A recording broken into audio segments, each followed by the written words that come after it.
Japanese Zen understood something about the mind centuries before most people were even asking these questions. The noise isn't the real problem. Something else is, and understanding it changes everything about how we deal with a restless mind. The teachers of the Japanese Zen tradition called this restless state Shinen, the monkey mind, a mind that never seems to sit still. It replays the same conversation long after it's over, starts working on tomorrow's problems before today has ended, and brings back the same worries you thought you'd already left behind. Most people face a restless mind with the same question: how do I stop this? How do I make it still? But the old teachers responded with a different question: why does it keep going? The monkey mind doesn't jump around for no reason. It returns to the same places again and again. The conversation that ended badly, the decision still waiting for certainty that never arrived, the worry that visits you every few hours like an old ache. The mind goes back to these places the way a tongue keeps finding a sore tooth. Beneath all this restless movement is something quieter, a constant background checking. Is everything okay? Has something changed? Is something about to go wrong? This quiet alertness is exhausting, yet it rarely stops. But after centuries of careful observation, the teachers discovered something unexpected. The monkey mind isn't broken, it has been trained. And what trained it began long before this lifetime. Your ancestors carried this same mind. The vigilance that wears you down tonight was once the awareness that helped families survive in a dangerous world. Over thousands of years, the human mind learned an important rule. Missing a real threat is far more dangerous than reacting to a false one. So it scans more than necessary, worries about things that may never happen, and replays situations that ended long ago. The problem is that the monkey mind is still standing guard through a night that ended a long time ago. The job has continued long after the danger passed. We often find ourselves living in two different times at once. The real moment we're in, with its ordinary sounds and ordinary light, and the inner world the monkey mind keeps moving through. Zen teachers called this drifting. The body sits here, but the mind is replaying an argument from 2 weeks ago or planning a trip for next month. When you're completely caught in that movement, it feels like reality itself. Anxiety feels like truth, worry feels like wisdom. There is no distance between the movement and the one experiencing it. The river and the swimmer become the same thing. But the moment you notice the drifting, even for a second, a small gap appears. The monkey mind is moving, and you are aware that it is moving. Those are not the same thing. Practice is simply the slow widening of that gap. The monkey mind may continue to move, but your relationship with it begins to change. You start to recognize the leaping as leaping, instead of believing that you are the leaping itself. Dogen, the 13th century Zen master, described this as the beginning of practice. To study the self is to forget the self. He meant the moment when the self stops being only the lens through which you see the world and becomes something you can observe. When you can notice the monkey mind, you are no longer trapped inside it. The monkey mind may continue to turn and leap, but the part of you that notices remains still. It cannot disturb that deeper stillness any more than clouds can disturb the sky. Clouds pass across it, but the sky holds them without becoming them. When students came to the old masters, they carried two kinds of exhaustion: the restless mind itself and the tiring struggle of trying to force it to stop. The teachers paid close attention to this second kind of suffering. Trying to quiet the monkey mind through force is like trying to calm water by hitting it. You don't make the water still, you only create more ripples. The real path pointed inward. It was about understanding the deeper forces that pull the mind toward unfinished business, possible danger, and uncertainty. The early teachings called these forces the three poisons. They were never meant as a judgment of character, but as a map of the untrained mind. The first force is reflected in the story of Ryokan, a Zen monk who lived alone in a small mountain hut and owned very little.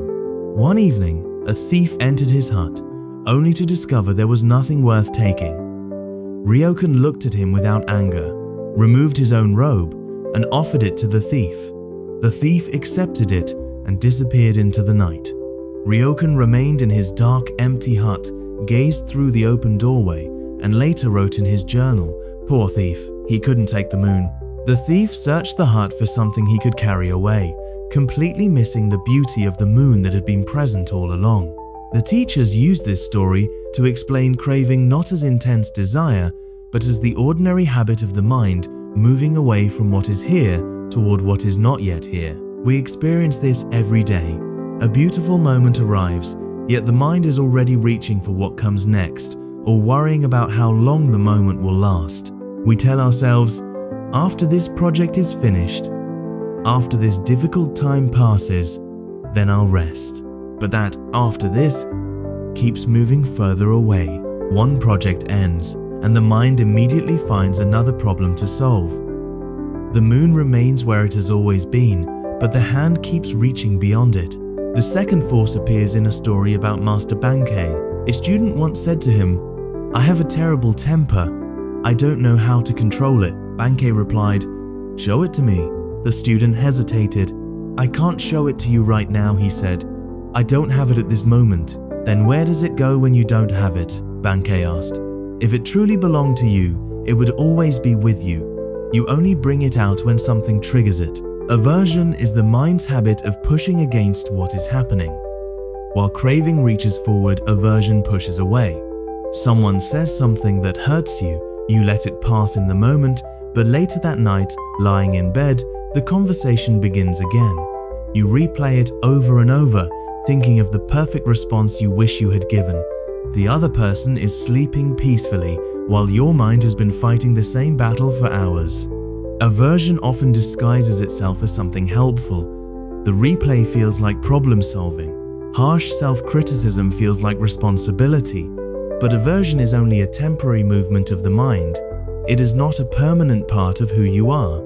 The third force is delusion, not confusion, but the habit of seeing every experience through the lens of the self without realizing that the lens is there. A friend suddenly becomes quiet for a few days without explanation, and the mind immediately gets to work. What did I do?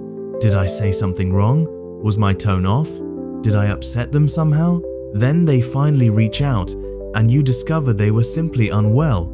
It had nothing to do with you. The mind naturally turns the world into a reflection of itself before any real evidence appears. It keeps asking, what does this mean for me? Is this a threat? Am I enough here? This way of seeing feels like truth, but it is only a filter. Beneath these three poisons lies ignorance, not a lack of knowledge, but a mind so attached to its own fixed views that nothing new can enter. Like a teacup filled to the brim, it spills over because there is no room left to receive. Craving reaches because it cannot see that this moment may already be enough. Aversion pushes away because it cannot see that resistance only adds to suffering. Delusion filters experience because it has not yet recognized the lens through which it sees. The ancient masters told a well-known story to show how these patterns become deeply rooted. For 500 lifetimes, an old man had been reborn as a wild fox. Each day, he attended the teachings of Master Hyakujo, sitting quietly at the back of the hall in human form. One day, the old man stepped forward and revealed who he was. In a past life, he had been the head teacher of the monastery. A student had once asked him, "Does a great practitioner fall under the law of cause and effect?" The teacher answered, "No, a great practitioner is beyond cause and effect." Because of that single mistaken answer, he was reborn as a fox for 500 lifetimes. Bowing before Hyakujo, he said, "Please give me the words that will set me free." Hyakujo replied, "A great practitioner is not blind to cause and effect." At those words, the old man was freed. In Zen, karma is not a cosmic record of rewards and punishments. It is simply the pattern created through repeated actions. The fox's mistake was believing that wisdom places someone outside the law of cause and effect. It doesn't. Wisdom means you are no longer blind to it.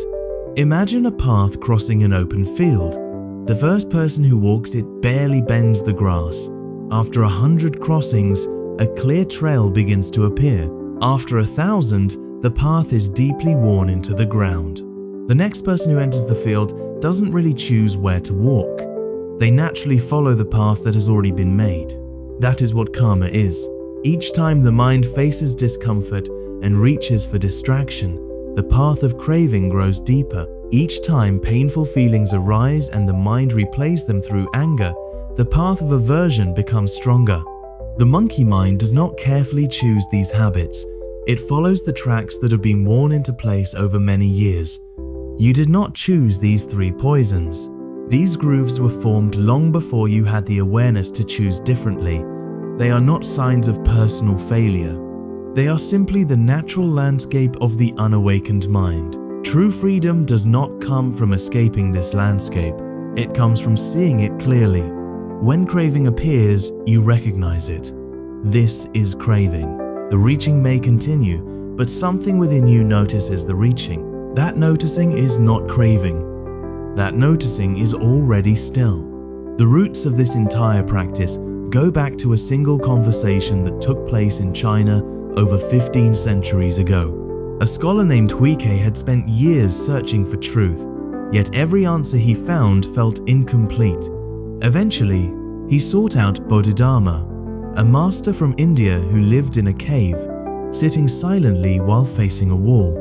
Huike stood outside the cave as snow slowly began to fall. He remained there through the evening and into the freezing night. The snow rose to his knees, but he refused to leave. At last, Bodhidharma turned and asked, "What is it that you seek?" Huike bowed in the snow and said, "My mind is not at peace. Please calm my mind for me." Bodhidharma replied, "Bring me your mind, and I will calm it." Huike turned his attention inward. He searched honestly and deeply. He looked through his thoughts, his worries, his memories, his fears about the future, and his regrets about the past. He searched for the solid thing that was suffering, but each time he tried to grasp it, it slipped away. He found movement. He found changing thoughts. He found ongoing processes, but he could find nothing fixed or permanent. Finally, he looked up and said, "I have searched, but I cannot find my mind." Bodhidharma replied, "Then I have already calmed it for you." Huike came carrying real suffering, the simple exhaustion of a mind that would not stop. Bodhidharma did not give him a method or a technique to silence it. Instead, he offered one simple instruction: "Bring me the thing that is suffering." The solid and permanent thing called my troubled mind did not exist in the way Huike believed it did. The suffering was real, but it was a process, not an object. Think of a river. Its movement is real, its strength is real. But if you try to grab hold of the river itself, the water slips through your fingers. The river is not a separate object. It exists because certain conditions come together: the rainfall, the land it flows through, and the path it follows. Remove those conditions and the river disappears. The troubled mind is much the same. It is a changing meeting of conditions, a stream of old patterns flowing through familiar paths. When Huike stopped treating his mind as a solid problem that needed to be captured and defeated, his grip began to soften. And this reveals an important paradox. When you try to quiet your mind by constantly watching it, checking every thought, and fighting against every distraction, you become like a monk carrying a bowl filled to the very edge with water. He tightens his hands. He slows every step. He struggles against every tiny movement. But the tighter he grips, the more his hands begin to shake. In the end, he spills the water because he tried so hard not to. The effort to stop the mind from moving often creates the very agitation you are trying to avoid. This is the second layer of suffering, the resistance to resistance, the anxiety about being anxious, the frustration of trying to be calm. The mind cannot step outside itself. An eye cannot look directly at itself. A hand cannot grasp itself. The monkey mind cannot find stillness by craving stillness. It is like trying to wash blood away with blood. The very tool you are using to clean the mess is the thing creating it. Huike's breakthrough came when he stopped searching for a fixed thing to repair. If the troubled mind could not be found as an object, then what was doing the searching? Something was noticing the thoughts. Something was aware of their movement. That something was not the troubled mind. It was the observer. The part of you that notices the fog is not the fog itself. The act of searching revealed a presence that already existed beyond the grip of what it was observing. Master Bankei spent years trying to force his mind into stillness through extreme effort. He sat in meditation until his body collapsed, stopped eating, and pushed himself to the edge of death. Then, at the point where all striving had completely burned out, something changed. He realized that what he had spent years trying to create had been there all along. His effort had been like pressing your hands over a natural spring. The water never disappeared. The pressure was only stopping it from flowing. For the rest of his life, Bankei taught ordinary people, farmers, merchants, and soldiers one simple truth. What you are looking for, you have already brought with you. One day, a woman came to him, distressed by years of constant worry. She had tried everything to quiet her thoughts, only to find herself endlessly thinking about how to stop thinking. She asked, "What is wrong with my mind?" Bankei looked at her and said, "Right now, you heard my words and understood them. Before I finished speaking, you already knew what I meant. The part of you that received these words and understood them without effort, that is the Buddha mind. You cannot practice your way into it. It is what does the practicing." He called this the unborn mind, or fusho. It is the natural awareness that existed before your habits formed and remains beneath them even now. Think about those few seconds just before you fall asleep. The inner commentary becomes quiet not because you forced it to stop, but because, for a moment, it simply runs out of things to say. What remains is not emptiness. It is a simple, natural presence. Zen calls this state mushin, which means no mind. It does not mean becoming empty-headed or losing intelligence. It means experiencing life without the constant layer of commentary that follows every moment. Think about what that inner voice actually does. It narrates. It judges. It compares reality to how reality should be. A joyful experience arrives, and it immediately fears losing it. A difficult experience appears, and it demands to know why this is happening. It behaves like a watchman hired during a time of danger. Long after the threat has passed, the watchman still walks the walls, checks every lock, and treats every ordinary sound as a warning. That inner commentary was created for survival, but it never received the message that the emergency had ended. We can see another way of being through the traditional practice of Japanese archery, known as kyudo. In the beginning, the student approaches the target carefully. Engle, breath, tension, timing. The inner judge watches every movement and approves each step before the next one begins.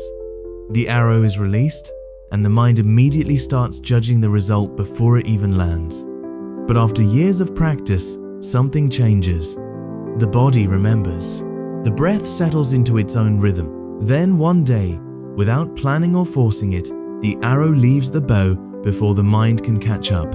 The archer does not remember deciding to release it. It simply happened. The archer, the bow, and the target become one continuous movement. The supervisor has stepped aside because there is nothing left to supervise. This is mushin. The mind is not less aware. It is completely present. It responds clearly and naturally to reality without the extra burden of an inner voice whispering, "Don't mess this up." The noise of the monkey mind is like the ringing of a bell. The sound may be loud and fill the entire room, but silence remains the true nature of the bell. The ringing does not change what the bell is, and when the sound fades, the bell returns to its natural stillness. If this clear and quiet nature has always been here, why does the noise in our minds feel so real? Zen explains this through the famous 10 ox herding pictures. The first image shows a man running desperately through a thick forest, searching for his lost ox. His face is filled with panic. He follows footprints deeper into the woods, afraid he won't find the animal before darkness falls. But the teaching points out something remarkable. The ox never left. It had been standing beside him the entire time. The man was so completely caught in the story of the missing ox that he couldn't see what was already there. The searching itself had become the problem. Zen calls this condition meioi.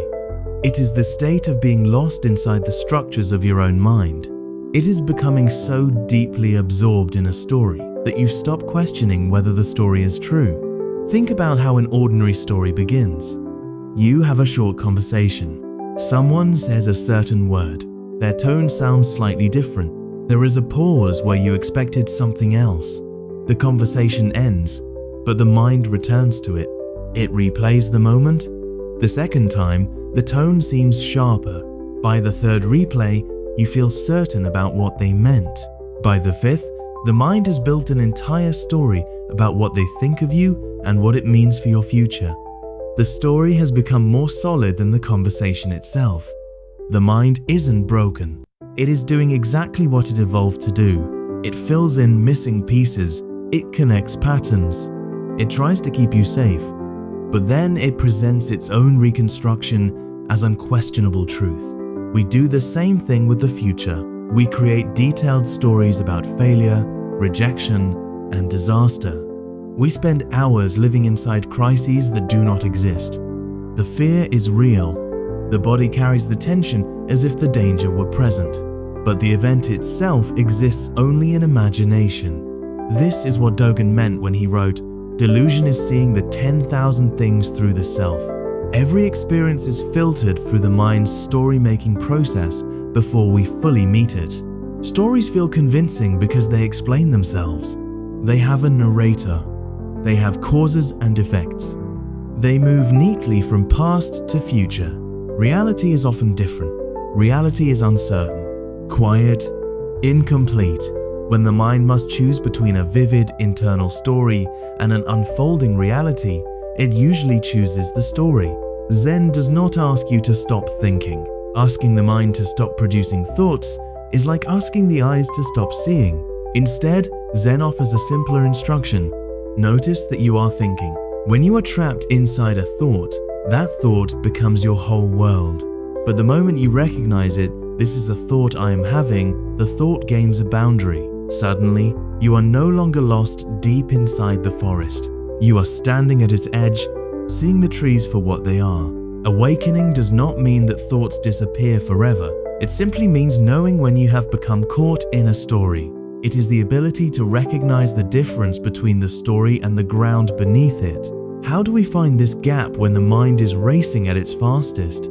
Zen offers a simple answer: shikantaza, just sitting. It is a practice stripped down to its essentials. There is no special technique, no goal to achieve, and no method for controlling thoughts. Dogen introduced this practice with a radical insight. Sitting is not a path that leads to awakening. The sitting itself is the expression of awakening. When you sit with your spine naturally upright, your eyes resting softly downward, and your hands placed gently in your lap, you are not doing an exercise to become calm. You are setting aside the burden of trying to become something else. Thoughts will come. Within moments, the mind will create a grocery list, replay a memory, or judge how well the meditation is going. Many people believe they are bad at meditation because their minds are busy. But thoughts appearing are not a sign of failure. They are simply the natural condition of a mind meeting a moment that asks nothing from it. The instruction is simple: notice and return. Return to the body. Return to the breath. Return to the simple fact that you are sitting here. Each time you notice that you've wandered into a story and gently come back, you are practicing one of the most important movements a human mind can make, returning to where you truly are. When the mind sits without an agenda, it has nowhere to hide. It cannot measure progress because progress belongs to the voice that is constantly judging and evaluating. If you use meditation to manufacture peace, you have simply invited the inner evaluator back to judge your performance. Instead, let the busy mind be busy. Let the doubting mind doubt. The practice cannot fail because it is not trying to produce anything. It is simply a body and a mind resting exactly as they are when every project has been set down. Over time, the quiet strength developed through sitting begins to flow into the rest of your life. The gap you noticed in stillness starts appearing during difficult conversations and stressful moments. You catch the inner story as it unfolds, and simply noticing it creates space. The old teachers describe this through the image of water and stone. Imagine a heavy stone resting beneath a waterfall. The stone is harder, heavier, stronger by every ordinary measure. It should win, but the water never fights the stone. It does not attack it or try to force it aside. It simply arrives. It finds the places where the stone ends. It flows around it, over it, beneath it. The water simply continues being water. A year passes, and the stone appears unchanged. 10 years pass, and its sharp edges begin to soften. 100 years pass, and the stone is smooth, hollowed, and reshaped by something that never used force. Lao Tzu wrote, "Nothing in the world is softer than water, yet for overcoming the hard and rigid, nothing surpasses it." When fear, worry, or painful memories arise, our first instinct is often to treat them like obstacles in the road. We fight them, suppress them, argue with them. But a mind battling its own thoughts only gives those thoughts more power. The more energy you spend trying to push them away, the more important they become. As one Zen master told a student struggling with painful memories, every time you fought it, you told it where you lived. Water offers another way. It neither fights the stone nor gives up before it. It simply continues. Applied to the mind, this means allowing a thought to exist without treating it as an emergency, seeing it without being trapped by it. Modern psychology calls this cognitive diffusion. By adding a simple phrase before a painful story, "I am having the thought that this will go badly," the thought itself remains the same, but your relationship with it changes. What once felt like undeniable truth is revealed as a temporary creation of the mind's pattern-making habits. When you stop fighting the weather inside you, its intensity begins to fade. Thoughts that demanded constant attention lose much of their grip once resistance disappears. Seen clearly and without struggle, they are often much smaller than the battles built around them. This spirit of presence and non-resistance is not found only in mystical experiences. It lives in ordinary moments. A monk arrived at a monastery after a long journey. He approached Master Zhaozhou and asked where the practice truly begins. "What must I do?" he asked. Zhaozhou looked at him and said, "Have you eaten your porridge?" "Yes," the monk replied. "Then wash your bowl." And in that moment, the monk awakened. He had expected profound teachings about emptiness or years of difficult training. Instead, he was directed back to what was already in front of him: the morning, his body, the bowl in his hands. Zhaozhou removed the distance the monk imagined existed between himself and truth. Practice is not something added onto life from the outside. The action itself is the realization. There is no separation between washing the bowl and the practice. Practice and awakening are one. When you make tea with full attention to the pouring, that is it. When you truly listen to another person without preparing your reply, that is it. The floor beneath your feet, the breath moving through your body, the bowl waiting at the end of a meal. Practice requires nothing beyond the conditions already here. This is where the false distance between living and arriving finally disappears. When the seeking mind realizes that what it was chasing across the horizon was always beneath its feet, the endless reaching begins to fall away on its own. To understand this more deeply, consider the famous debate between two senior monks in an ancient Chinese monastery. The community was searching for its next leader, and the Grand Master asked the monks to write a verse on the wall that showed their true understanding.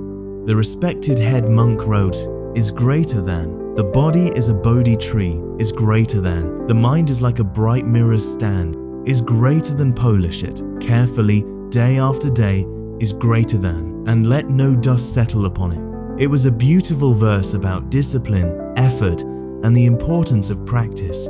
Later that night, an illiterate kitchen worker named Huineng heard the verse being read aloud to him. He smiled and asked someone to write his response on the same wall. "Is greater than Bodhi originally has no tree, is greater than. The bright mirror has no stand, is greater than originally. There is not a single thing, is greater than. Where could any dust settle?" The Grand Master read the second verse and secretly passed the lineage to Huineng, who later became the great sixth patriarch. The first verse is true in an everyday sense. Attention can be trained. The mind can become clearer through practice. There is value in learning to return again and again. But the second verse points to something deeper. The mirror is not a fragile object that must constantly be protected from the world. Dust settles on the surface of daily life. The noise, the distractions, the habits and worries we carry. But the dust is not the mirror. The mirror itself is never damaged by what lands upon it. Wipe away the surface dust, and the same brightness appears, the brightness that was there before the dust ever arrived. Zen calls this fundamental nature, busho. It is not something you create. It is the simple fact of awareness itself. Nothing you do can produce it. Nothing you fail to do can take it away. Imagine the moon reflected in the still surface of a dark pond. On a quiet night, the reflection is clear and complete. Then someone throws a stone into the water. Ripples spread across the surface, and the reflection breaks into scattered pieces of light. The moon appears shattered, but the moon itself remains untouched high above. The waves disturb only the reflection. They never reach the moon. And when the water grows calm again, the reflection naturally returns, not because something new arrived, but because the temporary disturbance passed. The noise in your mind, the painful memories, the years of resistance and worry, they do not damage your true nature. They only disturb the surface. When you experience grief, illness, loneliness, or exhaustion, this teaching does not mean your pain isn't real. The wave is real. The broken reflection is real. But the awareness that knows the pain, the witness that has stayed with you through sleepless nights and difficult years, is not broken. It holds suffering the way water holds a stone. It surrounds it, carries it, makes space for it, without becoming consumed by it. Suffering is a passing wave on the surface, but you are the deeper water beneath it. And you are also the moon above it, the part no wave can ever touch. You are already here. The awareness receiving these words right now did not need to be built. It did not need to be earned. Distraction never damaged it. Returning never created it. Think of a tree standing in the wind. The tree does not chase the wind away. The wind arrives. It moves through the leaves, and eventually, it passes. The tree is not more of a tree when the wind is gone. The stillness simply allows its true shape to be seen more clearly. You do not have to wait for the noise to disappear. Right here, in the middle of the noise, holding the noise without fear, there is a native awareness that has never left. Quiet, undisturbed, already home. And yes, don't forget to subscribe to Echo of Bodhix. Otherwise, how will these words of Buddha reach you? Bye. Take care.